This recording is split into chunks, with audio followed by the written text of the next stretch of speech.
Alors, vision transpersonnelle de la psychopathologie. Alors, dans ce module, on va se concentrer sur la question de la relation entre la psychopathologie et la vision transpersonnelle.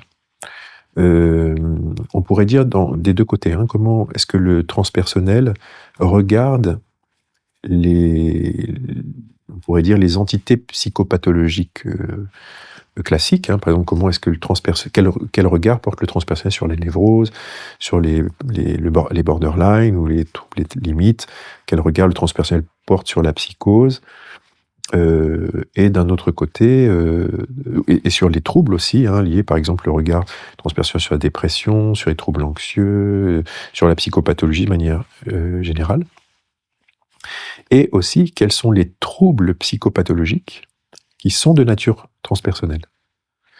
Où là, on va regarder, par exemple, je vous donne un exemple très, très clair, la possession. Par exemple, la possession va donner un tableau psychopathologique de possession qui, pour le transpersonnel, est regardé comme une possibilité, mais à distinguer d'un trouble psychotique ou hystériforme ou autre, ou d'une transe, d'une transe, puisque nous accueillons qu'il y a des troubles psychotiques, qu'il y a des troubles hystériformes, qu'il y a tout ça, mais que nous accueillons aussi des étiologies qui sont des étiologies transpersonnelles, et donc nous accueillons la possibilité de syndrome de possession.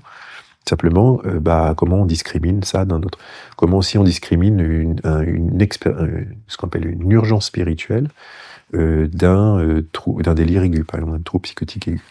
Donc voilà, ce module, il vise à ça, à la fois donner des repérages généraux, des perspectives, mais aussi des repères cliniques dans cette conjonction, on pourrait dire, du psychopathologique et du spirituel. Voilà.